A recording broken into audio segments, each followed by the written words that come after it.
श्रोताओं, आज इस कार्यक्रम में हमारे मेहमान हैं doctor Manish Pandey. Doctor Manish Pandey computer विज्ञान में विशेषज्ञ हैं। आप यंग साइंटिस्ट अवार्ड से सम्मानित हैं और 22 से अधिक वर्षों का आपका अनुभव है। 40 से अधिक रिसर्च पेपर्स आपके राष्ट्रीय और अंतर्राष्ट्रीय जर्नल्स में प्रकाशित हुए हैं और कई अंतर्राष्ट्रीय कॉन्फ्रेंसेस में आपको शामिल होने का अवसर मिला है। तो आज हम आपसे बात करेंगे युवाओं के लिए स्टार्टअप्स पर, खास तौर से ग्रामीण युवा इसका लाभ कैसे उठा सकते हैं, ये हमारी चर्चा का विषय होगा। डॉक्टर मनीष पांडे, आपका बहुत बहुत स्वागत है हमारे इस कार्यक्रम में। नमस्कार भारती जी, नमस्कार श्रोताओं।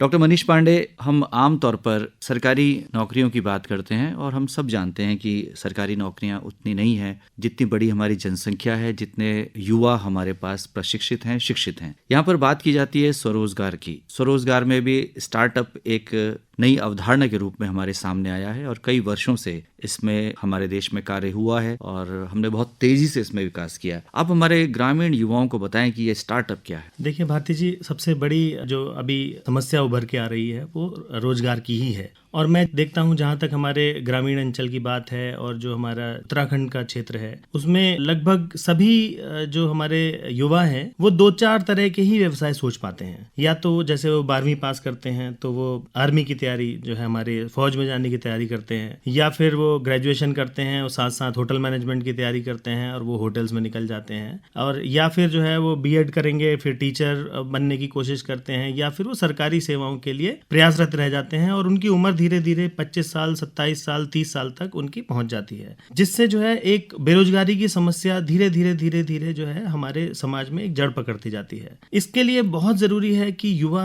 अपने थोड़ा सा जो उनका पैटर्न है उसको थोड़ा सा चेंज करें और स्वरोजगार की तरफ उनकी संभावनाओं को देखते हुए, सरकारी योजनाओं का लाभ उठाते हुए स्वरोजगार की तरफ बढ़ें। यदि हम उत्तराखंड की बात करें, अपने पर्वतीय क्षेत्र की बात करें, तो यहाँ पर असीम संभावनाएं हो सकती हैं और निरंतर विशेषज्ञ इस बात पर जोर देते रहे हैं। सूक्ष्म, लघु और मध्यम उद्यम जो मंत्रालय है वो किस तरह से युवाओं की मदद कर सकता है? भारती जी, जैसे मैं आपको बताऊं, जो हमारा MSME जिसे हम शॉर्ट फॉर्म में बोलते हैं, सूक्ष्म, लघु और मध्यम उद्यम मंत्रालय है, उसमें बहुत तरह की योजनाएं हैं। मैं थोड़ा सा एक जनरल ब्रीफिंग अगर मैं करूं तो माइक्रो, मीडियम और स्मॉल 3 तरह के इसमें रोजगार के कार्यक्रम हैं। माइक्रो जो यूनिट होती है वो उसमें लगभग 1 करोड़ के आसपास का इन्वेस्टमेंट चाहिए है, या फिर उसका जो टर्नओवर है वो 5 करोड़ तक होना चाहिए। मीडियम जो है वो इन्वेस्टमेंट उसमें 10 करोड़ का है और टर्नओवर 50 करोड़ के आसपास है। और स्मॉल जो है यूनिट बनाती हैं अगर, तो उसमें 50 करोड़ का इन्वेस्टमेंट माना जाता है और टर्नओवर जिसका 250 करोड़ तक का होना चाहिए। अब हम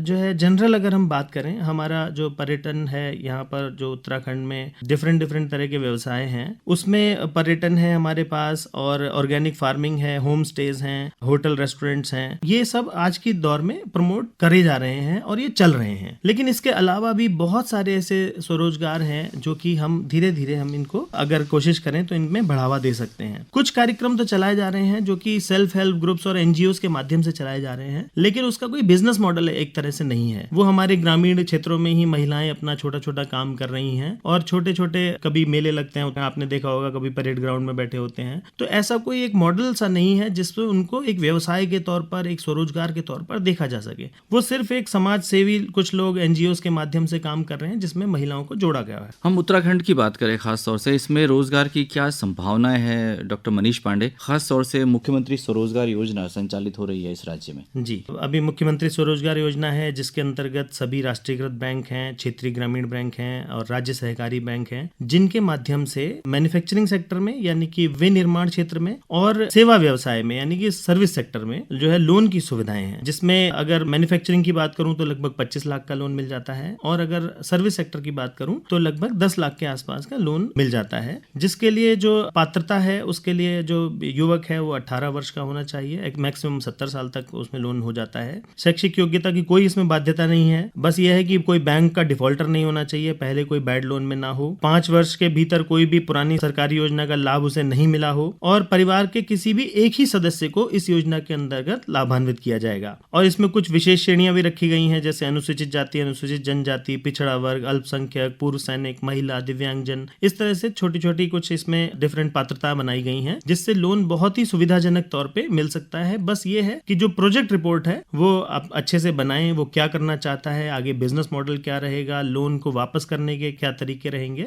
तो वो थोड़ा सा अगर उसके जो बिजनेस प्रपोजल है वो बैंक को सबमिट किया जाए तो मुख्यमंत्री स्वरोजगार योजना के अंतर्गत लोन प्राप्त किया जा सकता है। जी, कोविड-19 के बाद रिवर्स पलायन भी हुआ है, कई लोग वापस अपने ग्रामीण क्षेत्रों में आए, घरों में आए हैं। तो इस समय यदि हम स्वरोजगार की संभावनाएं देखें तो कौन से क्षेत्र आपको नजर आते हैं? एक तो आपने बताया कि सर्विस सेक्टर है और दूसरा जो सेक्टर आपने बताया उसमें क्या संभावना? जैसे कोविड के बाद क्या हुआ कि रिवर्स पलायन हुआ, लगभग अभी जितने लोग वापस आए थे उसमें से जो अभी आंकड़े आए हैं वो 30% लोग ऐसे हैं जो कि वापस अभी भी अपने गांव में रुके हुए हैं। 70% तो कहीं इनकी जॉब लग गई या वापस पुरानी जॉब में चले गए, लेकिन जो 30% युवा हमारे हैं वो अभी भी गांव में रुके हुए हैं। तो उनके लिए जो है अलग अलग हम रोजगार के अवसरों की हम बात करें तो उसमें अभी आपने एक बहुत छोटा सा एग्जाम्पल देता हूँ, आपने कंडाली हमारे यहाँ बहुत होती है जिसको बिच्छू घास कहते हैं, शिशोड़ भी कहते हैं कुछ इलाकों में। तो उसमें अगर आप डिजिटल प्लेटफॉर्म पे देखें तो सर आपको विश्वास नहीं होगा कि वो 1000 रुपए की 250 ग्राम बिक रही है, जो कि हम मेडिसिनल प्लांट के तरीके से या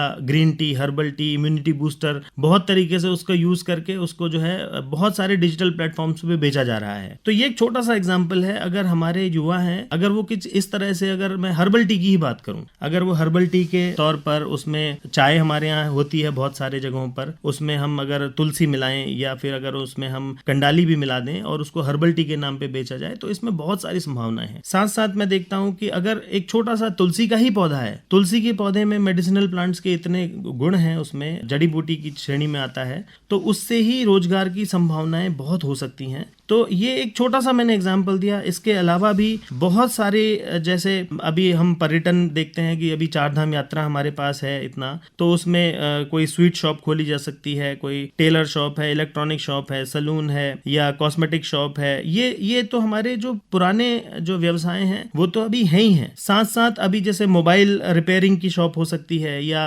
मैकेनिक हो सकता है, फ्रूट जूस हो सकता है, बहुत सारी संभावनाएं हैं रोजगार की। अगर मैं आता हूँ अब ये तो वो तरीके हैं रोजगार के जो कि पुराने समय से चले आ रहे हैं। अब मैं आपको कुछ ऐसा चीजें बताता हूं जो नए तरीके से अभी कुछ जगहों पर शुरू हुआ है, कुछ जगहों पर शुरू होना है, लेकिन रोजगार की बहुत संभावनाएं उसमें हो सकती हैं। जैसे आप ये हमारे यहाँ जो गोधन है, गोधन आप देखते होंगे पहाड़ में, जैसे अगर दूध निकलना गाय का बंद हो गया तो उसके खुले में छोड़ दिया जाता है। उससे नुकसान क्या होता है कि जो हमारा जो कृषि वहां पर कुछ हम अगर अनाज लगा रहे हैं तो गाय उसको खा ले रही है या उसको खराब कर दे रही है। तो उसके साथ अगर हम गोधन से ही जो गाय का गोबर है उससे अगरबत्ती का व्यवसाय शुरू करें या दिए बनाना शुरू करें, कुछ जगहों पर चल रहा है लेकिन इसको प्रमोट नहीं किया गया है। तो मैं आपके माध्यम से सरकारों से और एनजीओज को मैं एक आग्रह करता हूं कि इस तरह की चीजों को जैसे अगर हम बढ़ावा दें तो बहुत सारा व्यवसाय हम ग्रामीण अंचल में महिलाओं और जो हमारे पुरुष हैं, युवा हैं, उनको हम इस तरह के युवाओं को जोड़ के, इस तरह के अवसरों को जोड़ के, और लेकिन एक बिजनेस मॉडल में इसको प्रमोट करते हुए सरकारों को चाहिए कि इसको प्रमोट भी किया जाए।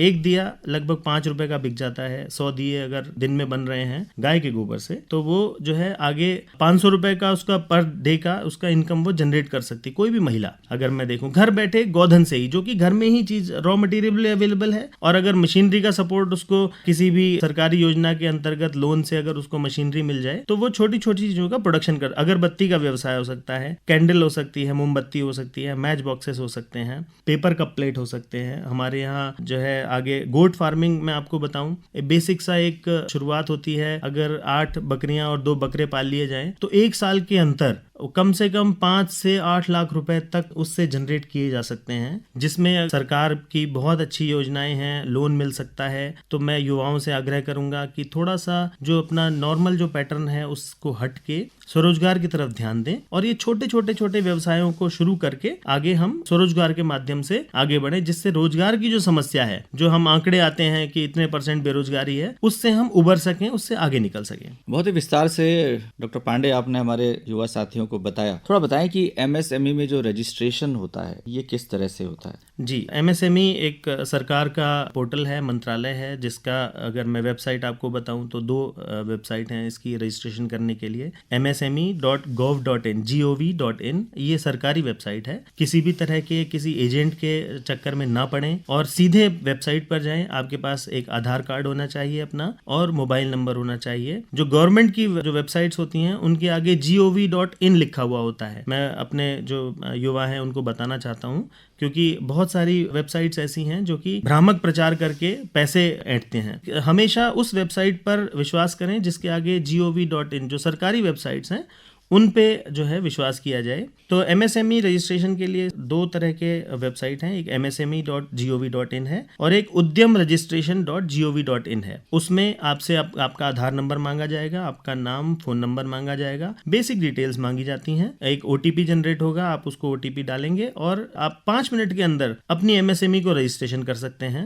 आपका वहीं पे सर्टिफिकेट जनरेट हो जाएगा। उस सर्टिफिकेट को लेके आप बैंक में जाएं, बैंक में वो सर्टिफिकेट और आधार कार्ड जाएं तो आपका खाता खुल जाएगा। उसी से ही आप अपना GST नंबर भी ले सकते हैं अगर व्यवसाय आपका बड़ा है। और धीरे धीरे अगर बैंक लोन के प्रोसेस में जाना है तो यही डॉक्यूमेंट आपके बैंक लोन में भी लगते हैं। लेकिन आपका जो प्रपोजल है वो बहुत अच्छा होना चाहिए, सुगठित होना चाहिए, उसमें सारी बातें विस्तृत रूप में लिखी होनी चाहिए। हाँ, ये तो बहुत जरूरी है, क्योंकि अगर प्रोजेक्ट रिपोर्ट बैंक को ये समझ में आना चाहिए कि भाई आगे मेरा लोन डिफॉल्ट ना हो और साथ साथ इसमें जो है रोजगार से जो पैसा कमाने का जरिया है वो ठीक है। और एक इसमें की जो पॉइंट है वो ये है कि भूमि अपनी होनी चाहिए। बैंक भूमि के लिए लोन नहीं देता है, बैंक आपको बिजनेस सेटअप के लिए लोन देता है। तो जैसे उत्तराखंड में अब 4 धाम यात्रा भी आरंभ होने वाली है और हम निरंतर उसमें बढ़ोतरी देख रहे हैं। पूरे भारत से और विश्व से वहाँ पर लोग आते हैं और ये बहुत ही सुंदर अवसर होता है अपने व्यवसाय को बढ़ाने का। तो होम स्टेज की क्या संभावनाएं नजर आती हैं आपको?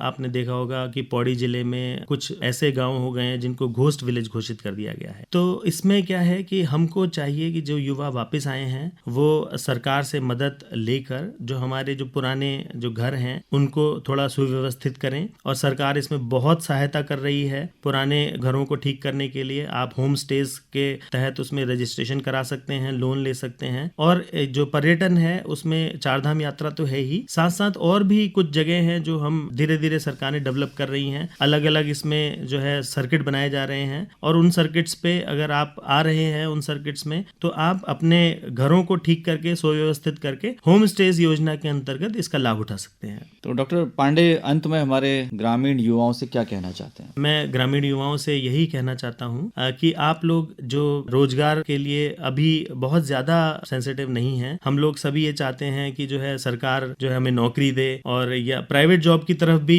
लोगों का अभी आकर्षण नहीं है। तो जो लोग सरकारी उसकी पढ़ाई कर रहे हैं प्रतियोगिता परीक्षाओं की, वो थोड़ा अगर कुछ हट के सोचें तो मैं सोचता हूँ कि ये बहुत अच्छा स्वरोजगार का एक माध्यम जोड़ के और कुछ अच्छे से बिजनेस सेटअप करके बहुत आगे इसमें संभावनाएं हैं। सरकार के बहुत सारी योजनाएं हैं, सभी योजनाओं को पढ़ें, उनको देखें, बैंक्स में जाएं, सरकारी जो ऑफिसेज हैं वीडियो के माध्यम से, BDO के माध्यम से आप मिलें, सभी योजनाओं का लाभ लें और स्वरोजगार की तरफ बढ़ें। जिससे एक तो सरकार पे बोझ कम होगा आपको जॉब दिलवाने का, रोजगार दिलवाने का। दूसरा, आप अपने जगह पर रहकर, अपने घर पर रहकर उस क्षेत्र को, उस समाज को बढ़ावा दे पाएंगे। जो हमारा उत्तराखंड है जिसमें पहाड़ में जो हम जैसे घोस्ट विलेजेस की अभी मैंने बात करी, तो वहां पर अगर लोग वापस आएंगे, रिवर्स पलायन होगा, लोग रुकेंगे और रोजगार को बढ़ाते हुए हमारे उत्तराखंड को ऊपर लेके जाएंगे। तो डॉक्टर मनीष पांडे, आज आप इस कार्यक्रम में आए और आपने ग्रामीण युवाओं को स्वरोजगार के लिए प्रेरित करने के लिए आपने बहुत ही महत्वपूर्ण बातें हमारे साथियों से साझा की। आपका बहुत बहुत आभार, धन्यवाद। धन्यवाद भारती जी, धन्यवाद श्रोताओं।